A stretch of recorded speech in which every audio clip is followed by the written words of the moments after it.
Gestern zu Uwes habe ich Matthäus Kapitel 7, Verse 13 und 14 studiert, wo Jesus ans Leben mit Puten und Wege zu ewigen Ziele beschrieben wird. Und die Schrift erklärt dort eine enge Put und eine breite Put gibt.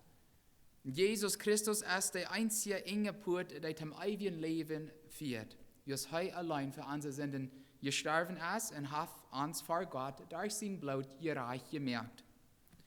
Und dort gibt es viele Menschen, die proben dann den schmalen Weg durch andere Puten aus Jesus Christus unterkommen. Und wie dort in Jessen zu Uwes Wasser erwähnen, was wir Wasser von diesen anderen Puten, was Menschen brauchen dann oder proben dann zu brauchen, um den schmalen Weg unterkommen.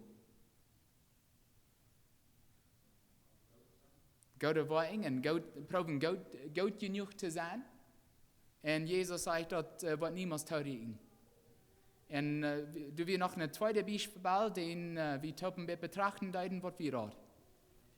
Traditions, unsere Traditionen. Und wir sagen dort auch, die Traditionen, wenn wir alles tun, was unsere Eltern getan haben, und über wenn unsere Eltern nicht gute Beispiele wären, für was dort mein Kind Gottes zu sein, dort ist nicht gut genug.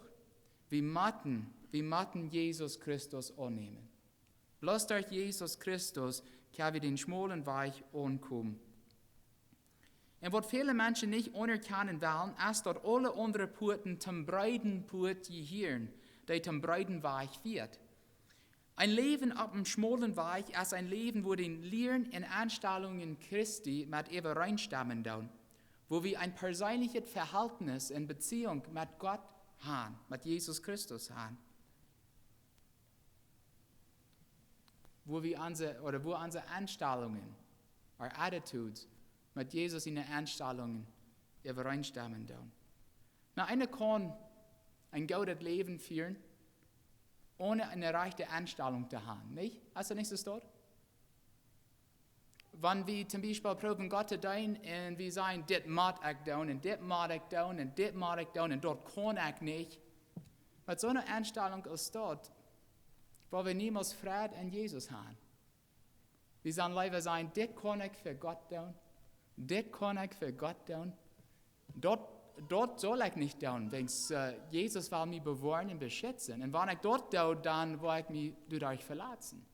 Das ist eine andere Einstellung. Und wenn wir die rechte Einstellung haben, wenn wir Jesus in der Einstellung haben, dann erstens ist das Leben so viel leichter. Und Gott wird uns dann wird es viel leichter für Gott, uns zu leiten, und so dass wir auf diesen schmalen Weg bleiben können. Was passiert, wenn einer so weit in der linke Kant geht und dann vom schmalen Weg der rechte sieht? Was passiert dann? Ja, das ist eine Groove, du, nicht? Beide Seiten ist eine Groove, weil wir nicht abpassen, dann kann er in der Licht durchbacken. Wir müssen auf dem schmalen Weg bleiben. Und viele Menschen sagen, dass es allmählich ein heiliges Leben zu führen. Indem sie dort sein, sagen sie dort, es allmählich um schmalen Weg zu bleiben. Wenn das dort bedienen wird. Und wir wissen, dass Jesus niemals was von uns verlangen wird, was wir nicht tun können. Durch unsere eigene Kraft können wir das nicht tun, aber wenn Gott an uns ist, Gott, der alles gemerkt hat, Gott, der alles weit und alle Kraft hat, wird er uns nicht helfen können, dort zu tun, was er von uns verlangt? Absolut. Dann können wir auf dem schmalen Weg bleiben, der im Himmel führt. Das ist, was wir tun wollen. Leider, was sagt Gottes Wort? Die meisten Menschen wählen Wohnweg. Den breiten Weg. Ja. Die proben ihr Leben so zu leben, dass sie wollen, und die weiten über Gott, dass sie nicht mit Gott reich tun. Und die proben die Konsequenzen zu ignorieren, über einen Tag wird es tot sein, und sie wollen nicht mehr eine Gelegenheit haben, den schmalen Weg zu finden. Unsere Betrachtung von dieser Uwes handelt warum von den zwei Sorten von Menschen, die wir in Gottes Wort lesen tun. Gottes Volk und die was Satan dein. In unserem Text warnt Jesus seine Toharcher, dort gottlose Menschen manchmal als Christen sich undauen oder utgeben, Gottes Kirche zu verlassen. Wo kann wir utfinden, wer diese falschen Christen sind? Dort braucht Unterscheidungsvermögen. Das ist ein sehr großes Wort, aber wer wird auf Englisch weiten, was das bedeutet? A discerning spirit, discernment, Unterscheidungsvermögen. Das wäre ein neues Wort für mich. Aber wenn wir von discerning reden, dann glaube ich, wir verstehen alle, nicht? Uns fehlt Discernment. Als Bibelleser weit wieder Christen nicht verurteilen sollen. Wir sollen Menschen nicht verurteilen, sondern wir sollen bibelgegründete Ansicht brauchen, jegliche Gefahr zu erkennen, sodass wir die vermeiden können. Wo können wir das tun? Was lehrt Jesus der Eva? Das, was wir von der so uwes utfingen wollen. Und so wie gestern hierden wir wollen über diese der Beupredigt durchnehmen, oder der letzte Part von Beupredigt, wo Jesus ganz direkt zu den Menschen reden wird. Und anwiesen wird, und immer weiter sein der Thema, wenn die mir nur folgen wollen. Damit die weiten, damit Jesus das sein. Damit die anders sein als die Weltmenschen. Wo können wir die Will erkennen? Gottes Wort braucht verschiedene Symbole, sinnliche Lebensstile und Anstellungen zu beschreiben. Zum Beispiel Huing, Schweine und Wild repräsentieren alle Feinde, die das Wort Gottes und ganz besonders Jesus im Evangelium hassen. Die sind Huing. Jesus sagt, die sind das Wild, rietende Wild. Und Paulus sagt in Philipper 3, Vers 2, wer tut für die Huing, für die böse Arbeiter, für die, die den Körper verschneiden will. Er redet von Huing, er nennt Menschen Huing. Was sind Menschen Huing? Meint er wirkliche Huing? Nee. Er nennt die Arbeiter, die gegen Christus schaffen. Und dort sagt er nach in Vers 18, ich habe jünt dort all Vierten gesagt, und ich sei dort nun noch einmal, mit Tronen. Viele leben so, als wenn sie die Feind von Christus in Krieg sind. Eng wird die Verdammnis sein, wie es buck als Gott. Was meint das? Buck als Gott.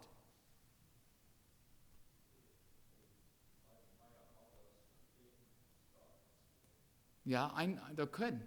Wenn wir zum Beispiel eten oder was immer, mein Leib haben, aus Gott dein, aber kann einer auch für, was soll ich das sein? In Gottes Wort lesen wir von eine jährliche Hunger zu haben, nicht?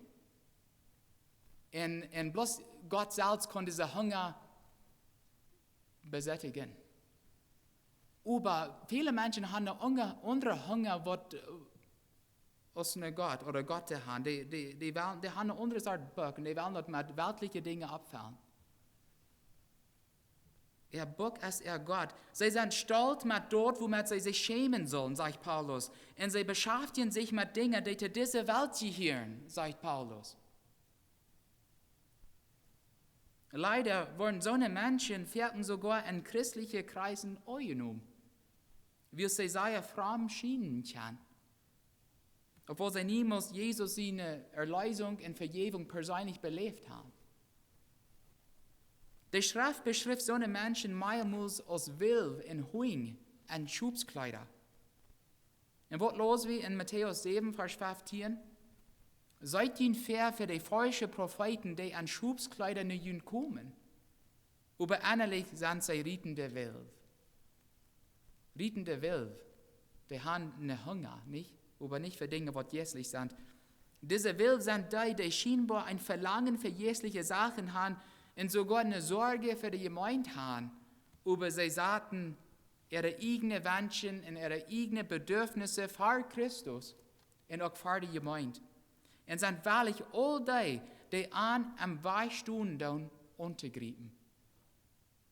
Diese Welt, die kann bloß sehr große Schulden anrichten. Die haben so viele Kirchen uit neun gereden. En vierten hafte du met te doen dat einer verstaat zal niet. Einer soll predigen worden. Oder was immer, das sind rietende Wilf. Und Paulus und Jesus sein, am Anfang erst dort allmählich, so eine Wilf und Schubskleider zu erkennen. Sie haben auch gelehrt, man Gottes Wort sich zu verstärken. Also wo kann wir biblisch unterscheiden, wenn jemand gefährlich für die Urgemeinde ist, ohne dass wir anbiblisch die verurteilen? Wo kann wir diese Wilf und Schubskleider erkennen? Das ist eine interessante Frage, ist es nicht? Jesus sagt, pass ab, du wirst so eine sein. Du wirst. Weil Jesus gibt uns die Antwort, wo wir das tun können. Im Vers 18 sagt er, je sollen die an Erde Wort kennen. Frucht. Nie redet er nicht mal von Wild, nie redet er von Bäumen. Und die meisten Menschen würden nicht einen Baum von einem anderen Baum unterscheiden können, indem sie bloß den Baumstamm oder die Wurzeln betrachten würden. Ich würde nicht tun können. Aber wenn Bäume Blätter kriegen oder sogar Leute nach Frucht drehen, dann kann auch ein angelegtes Öl die Licht unterscheiden. Dann kann es sein, was eine Apfel ist oder Apfel sind und was Bananen sind, nicht? Das weiß wie gut.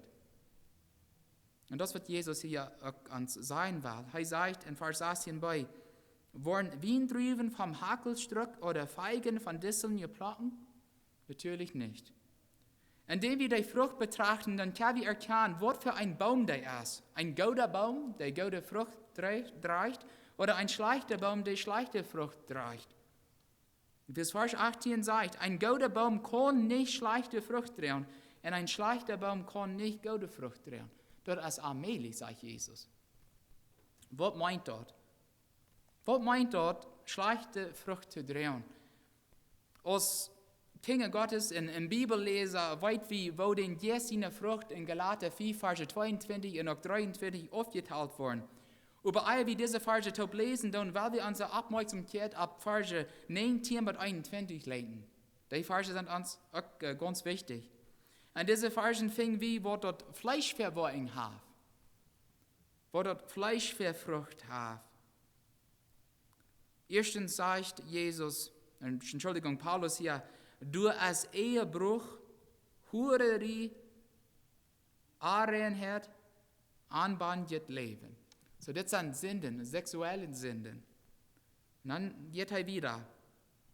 Du hast Aufjäterie, Entzauberie. Das sind Sünden gegen Gott selbst.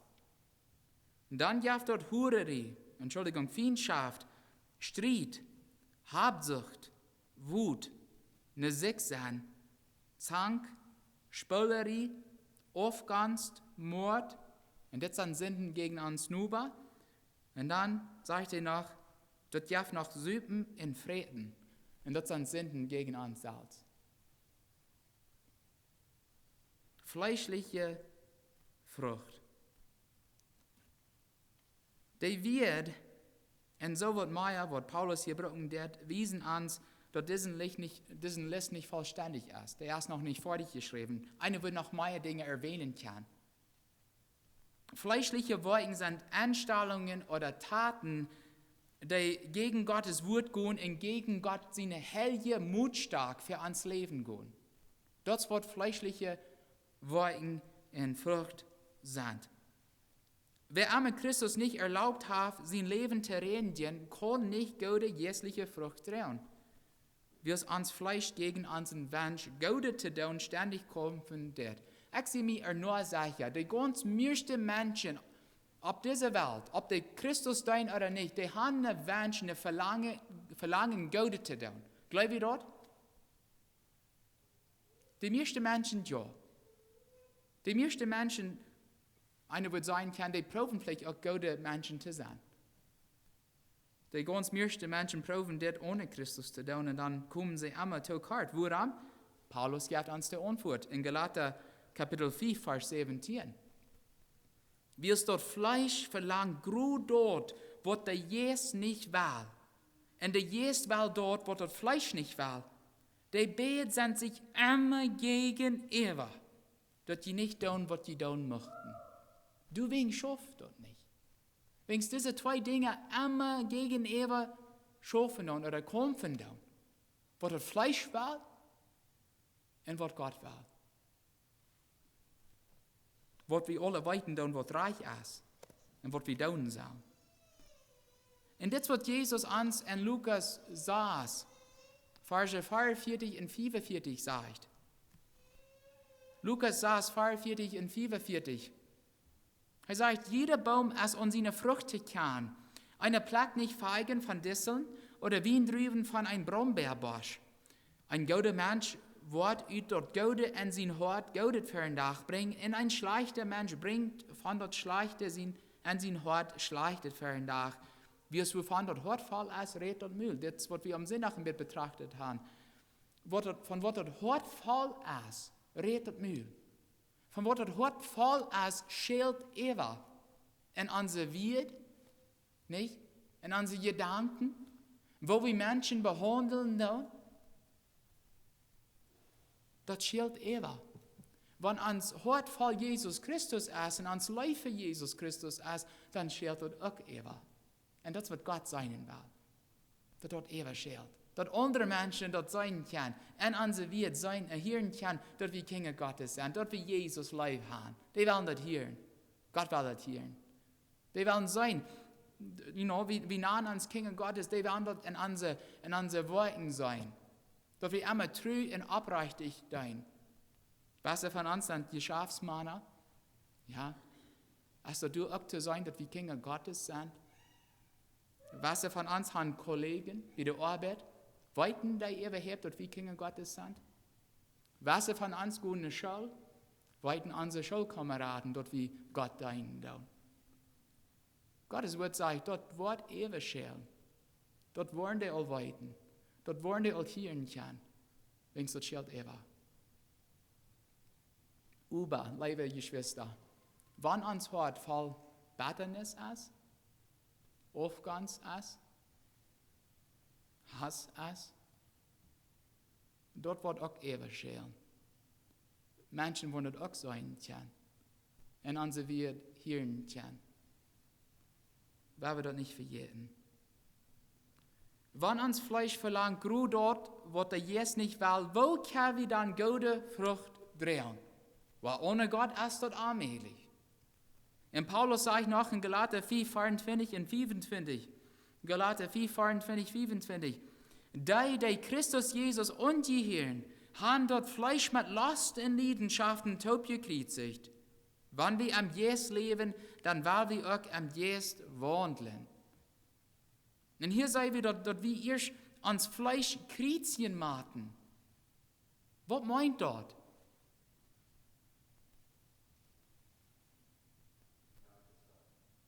Die to ourselves. Ja. Ans Fleisch zu kriechen meint dort wie Jesus in Sühnopfer für unsere Sünden annehmen. Erstens glauben und dann annehmen. Und wenn wir dort dann ist es, als ob wir unsere fähige Sünden mit Christus taub und kriechen haben. Wir haben unseren alten Menschen gekreuzigt und wir sind mit Christus als neue Kreaturen abgestoßen. Das meint so viel, dass wir, wenn wir Jesus Christus angenommen haben, das meint so viel, dass wir zu unseren Sünden gestorben sind, dass wir mit Christus tot gestorben sind, dass wir mit Christus tot begraben sind und dann, dass wir mit Christus tot abgestoßen sind. Wir müssen zu neue Kreaturen gemerkt worden. Und das passiert bloß, wenn wir Jesus Christus annehmen. Paulus sagt in Römer 7, Vers 5, but saß, Römer 7, 5 und saß, solange wir anbekehrt im Fleisch wären die sämtliche Leidenschaften durch das Gesetz gereizt, in unsere Glieder und die Arbeit Frucht zu drehen, die zum Tod führt. So, wir können nicht anders als sündigen. Aber wie Kinder Gottes werden. Und dann sagt er in Vers 6, aber nu sind wir von dort Gesetz los. Und dort für dort und dort wird wir gebunden werden. Wir haben nu ein Niederdienst am Geist. Und nicht mehr an der alle Buchstaben vom Gesetz. Bloß wenn wir durch die Niegeburt Jesu eine neue Kreatur geworden sind, kann der Heilige Geist durch uns gute Frucht tragen. Was sind die Geist seine Frucht? Weil wir die oft haben? Bitte Lüder. The fruit of the Spirit, was sind die? Liebe, Joy, Peace, Friede, was noch? Geduld. Bitte Lüder. Langmütig, ja, Geduld. Was ist ein Langmut unter sein Geduld? Gutgesonnen sein, Freundlichkeit, Glauben, Gelindigkeit. Und den letzten ist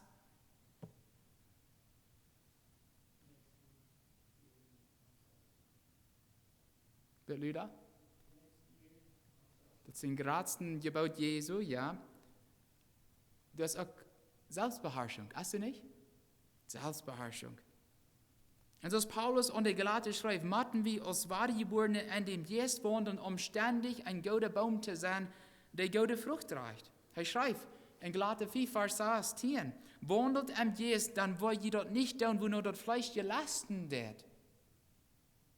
Wenn wir Jesus Christus treu bleiben, dann in dem, dort wir den Heiligen Geist luten, ans Leben zu leiten, wenn wir am Geist wandeln, dann sagt er hier, er verspricht uns, wir wollen dort nicht mehr machen, dann wird das Fleisch war von uns. Wir wollen von dort losfahren. Und der Psalmist gibt uns ein wunderbares Bild in Psalm 92, wo Gottes Kinder aus guten Bäumen ständig gute Frucht tragen können. Lass mich Psalm 92 für uns lesen. Ich werde die Verse 13 bis 15 lesen. Psalm 92, Verse 13 bis 15. Die Gerechte wurden grün als ein Palmbaum. Die wurden so groß als ein Zederbaum ab dem Libanon. Die sind im Herrn sein Haus geplant und wurden an Gott seine Verheft grün. Die wurden noch an die alle Jahren Frucht tragen und wurden frisch und im Blühen blieben. Das Bild weist uns, wo wichtig dort ist, dass wir Gott dicht blieben dann. Oder so ist das hier gesagt, es am Herrn sein Haus geplant zu sein. Wenn wir einen Baum planten dann ist das durch, dann bleibt das durch, nicht? Oder geht der manchmal wieder? No, unsere Bäume da nicht. Die blieben durch, wo die sind. Und das wird Gott uns auch sagen, weil Kimmel, wir sind am Haus Gottes geplant worden und wir blieben. Wir sind in Gottes Gegenwart blieben. Indem wir ein enges Verhältnis mit Gott haben, kann der Heilige Geist uns gesund halten, sagt er. Wir wollen immer grüne Blätter haben, wir wollen immer gesund bleiben. Auch wenn wir alle sind. Was Prediger manchmal hier und dann, wenn was die Geschwister in der Kirche mit allen wollen, dann sagen die, nie sehe ich vor dich. Ich sehe alt genug. Ich will das nicht mehr. Ich kann das nicht mehr. Und Gottes Wort sagt, auch an die oder bitte, dass ich das lese, oder ich nicht, was euch sei, das sagt hier, an die alle Jahren wollen sie noch Frucht tragen. Eine sehr mal, wenn wir nicht mal die Arbeit tun wollen, was wir für Gott tun, dann würden wir erst sagen, eine Menti fängen. Wir wollten, was ein Menti ist, nicht ein Lehrling. Und die Person dann wiesen, wo wir dort tun, was wir für Gott tun. Dass wir nicht bloß eine Lach looten tun. Und dann die nächste Generation wiesen, wo wir Gott tun. Und was wir für Gott tun. Dann kann die dort Arbeit, was wir tun haben, wiederführen. Dort ist, dort reichte. Das, was Gott war. Und wir wollten auch, dass der Jesus Gottes mehr Frucht produzieren kann, wenn Menschen Gott looten tun, ihre sinnliche Natur zu rendieren. Und das, was Jesus uns in Johannes 15 sagt, Verse 2 bis 5, er sagt, er braucht das Bild von einer Weinstüt Gottes und sagt, alle Ranken und mich, die nicht Frucht drehen, schnitt er auf. Der Weingott schnitt er auf. Aber alle Ranken, die du Frucht drehen, reinigt er, dass die mehr Frucht bringen kann. Dann sagt er, die sind all, durch dort wird gereinigt. Er redet hier die Kinder Gottes. Dort ich zu jünd geredet habe, blieb an mich und ich war an jünd blieben. So als eine Rank nicht Frucht bringen kann, wenn die nicht ohne Weinstüt bleibt, so kann die auch nicht Frucht drehen, wenn die nicht an mich blieben. Ich sehe die Weinstüt und die sind die Ranken. Wer an mich bleibt und ich an ihm, der bringt viel Frucht. Und dann sagt er, ohne mich kann die nicht tun. Jesus redet hier zu seinen Jüngern. Er sagt, die sind all gereinigt. Die glauben all an mich. Aber weißt du was, du hast noch eine andere Art Reinigung. Kriegst du eine Weingarten tüß, wenn wir Weinrüben tüß haben oder eine Fruchtbäume tüß haben und wir wollen haben, dass die Bäume bessere Frucht bringen sollen. Was tun wir damit? Utasten. Ja, manchmal ist mir das schuld, wenn ich das tun muss. Nicht? Einen Baum utasten. Aber das sei gesund. Dann wird er viel bessere Frucht bringen können. Und Jesus sagt, ich will die utasten. Du sind Dinge, was du noch im Hort hast, sagt Jesus hier zu seinen Jüngern, die immer weiter zwischen mir und die kommen dann. Die Dinge will ich utasten. Die machen weich. Je don't nu all gute Frucht drehen. Aber ich will noch was viel graderes von ihnen. Was viel besseres. Bring mir die Dinge, die zwischen mir und die kommen da. Lass mich die weichschneiden. Dann, wo je sein, wird ich durch die tun kann. Das wird Jesus uns sein will. Und weil wir das nicht vergessen, er redet hier zu seinen Jüngern, seine Nachfolger. Und doch müssen sie auch diese Beschneidigung durchleben oder erfahren. Wenn Gott die Ranken reinigt, die gute Frucht drehen, sodass die mehr Frucht drehen kann, wird der Gott mit den Ranken in Bäumen die schlechte Frucht drehen oder nicht mehr gute Frucht drehen dann?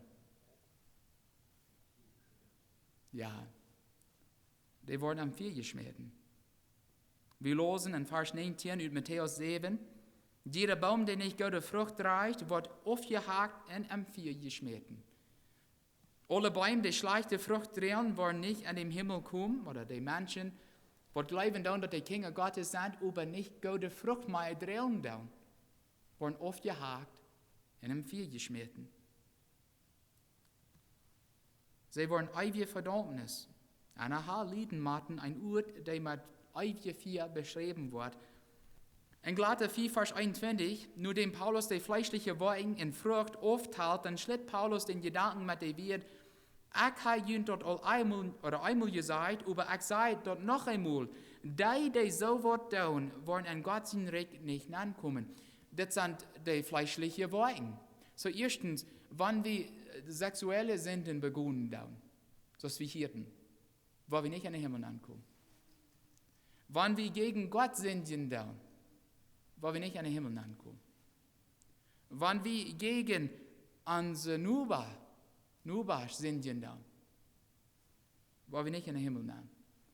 Wenn wir gegen uns selbst sündigen dann, wollen wir da nicht ankommen. Paulus sagt, ich habe ihnen das einmal gesagt, ich sage ihnen noch einmal. Die wollen nicht daran. Wenn die wieder so das leben, dann wollen die bloß nicht daran. Und das sind der ewige Strafe verdient haben, ist für die meisten Christen selbstverständlich. Aber dass ja viele Christen was vergessen haben, dass selbstgenannte Christen, die keine gute Frucht mehr drehen, dann die kriegen solche Urteil und Strafe verdient haben.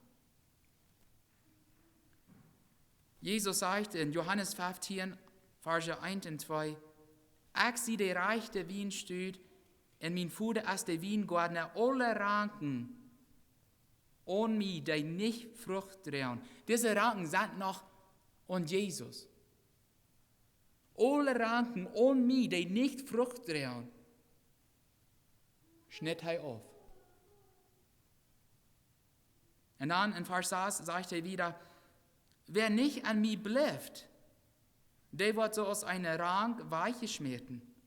Und der weichgeschmierte Rank verdriecht. Dann wird er abgesammelt und am Feuer geschmierten und verbrannt. Und wir fingen die Salje lehren Matthäus Kapitel 3. Und dort sagt Johannes der Däuper dort.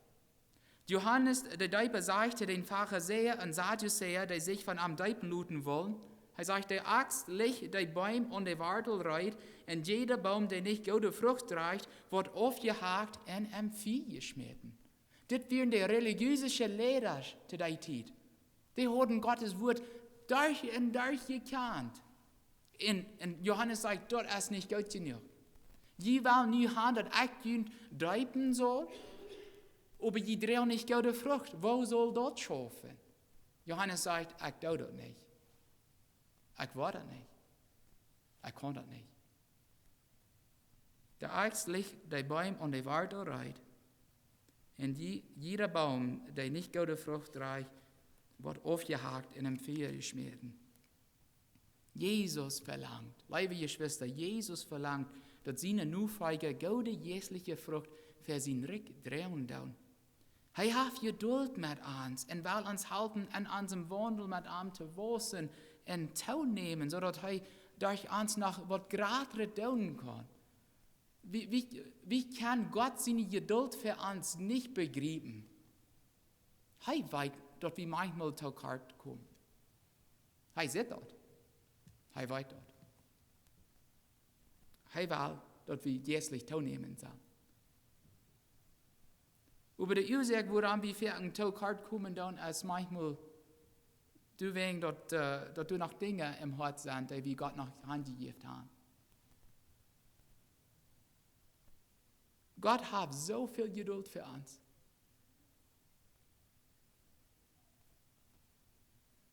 Das kriegt es, wenn wir eine fruchtbaren Baum haben. Wir wollen haben, dass die Frucht tragen soll, nicht? Wir kaufen das Jahr einen Peachbaum von Schwester Susi. Die hat einen kleinen Peach, wartet ein Windsturm kommt und dann wird er weich. Aber meistens, wenn einer einen Fruchtbaum hat, den ersten Jahr wird keine Frucht zu finden sein, nicht? Also nicht so dort? Okay. Einer muss warten, Geduld haben. Und so ist Gott auch mit uns. Er weiß, er muss geduldig sein. Er will uns helfen. Er will uns alles wissen, was wir tun können, was wir tun sollen, so dass wir einen Tag Frucht tragen. Und dann mehr Frucht tragen. Und dann noch größere Frucht tragen, bessere Frucht tragen. Der hat Geduld mit uns. Und wie über mit den offenen Worten haben, so dass wenn er uns was wiesen wird, dass wir das annehmen. Nicht? Dass wenn er was uns auf dem Hort legt, dass wir das anbringen. Dass wenn wir Betternis im Hort haben, dass wir das reich merken. Wenn wir nicht am Herzen tun, in der offenen Hort haben, dann langsam rannt sie Geduld ut mit uns. Und Jesus warnt uns dafür. In dem Gleichnis in Lukas 13, Versen 6 bis 9. Lukas 13, Verse 6 bis 9. Da sagt du, ein gewisser Mann hat in seinen Weingarten einen Feigenbaum geplant und hat keine Frucht darunter siegen, überfängt keine. Und dann sagt er zu den Weingärtner, ich sehe nu all 3 Jahre hängen unter gekommen Frucht und diesen Baum zu siegen und hat keine gefangen. Heb den auf. Woran den noch länger luten Kraft aus der Erde nehmen? Liebe Geschwister, das ist, was jeder Mensch verdient hat, wenn wir nicht Frucht tragen tun. Aber du hast noch Jesus. Und der Weingärtner sagt, zu der Eigentümer, Laat den noch ein Jahr stehen. Ich will den Baum gruven en Maas ranbringen. Und wenn der dann Frucht bringt, dann ist das gut. Aber wenn nicht, dann kannst du den dann aufhaken. Noch ein Jahr, sagt Jesus. Hier kann wie Gott seine Geduld mit uns sein. Ich gebe dir noch ein Jahr. Ein Jahr. Liebe Geschwister, wir weit nicht, wie lange wir haben. Was haben vielleicht ein Jahr? Was haben mit weniger Zeit, andere haben mit mehr Zeit? Aber wenn Jesus zurückkommt oder uns ein Haus raubt und nach uns kommt, um Frucht zu suchen, was wird helfen? In unserem Text schlägt Jesus das Thema mit der Wort, und ihre Frucht soll je antun, Vers 20. Mit dieser Wort will Jesus in der Nachfolge ermutigen, Unterscheidungsvermögen, Discernment zu brücken, um die Gefahr von falschen Propheten oder selbstgenannte Christen zu kennen, die proben der Gemeinde aus selbstsüchtige Gründe auszunutzen oder zu verlassen. So eine Will kann einer nicht fort sein, aber an ihre Frucht sind die zu kennen. Und obwohl viele dort nicht zugeben wollen, kann wie manchmal die sein, die eine Gefahr für die Kirche sind. Zum Beispiel, wenn wir anfangen, dann schlechte Frucht zu drehen, so dort wie unseren Weg einmal kriegen können. Wenn wir ein Bitternis am Hart haben und dort nicht Geld merken wollen.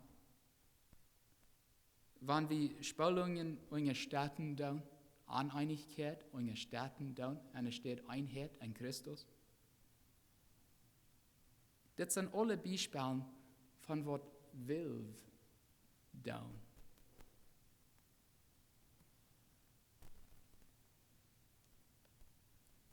Sei wie Schub oder sei wie Wilf. Sei wie gute Bäume, die gute Frucht tragen. Oder schlechte Bäume, die schlechte Frucht tragen. Was von Frucht tragen wir? Wo viel Frucht tragen wir? Haben wir Gott uns ganz Hand gegeben? Oder haben wir ein Part tragen, den Jesus jeden weichschneiden will? Der hat Geduld mit uns. Der hat. Du wegen sah wie von der nach hier. Über einen Tag wird er zu laut sein. Gott will uns helfen, gute Bäume zu sein.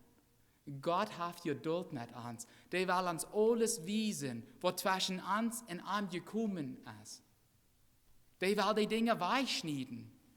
Der will uns Kraft von Boven geben, so dass wir nicht bloß gute Frucht drehen können, aber große Frucht drehen können. Er hat uns lieb. Er gibt uns noch Zeit. Über einen Tag wird er sein. Dann wird er kommen, um eine Frucht zu siegen. Mocht er durch was fängen. Amen.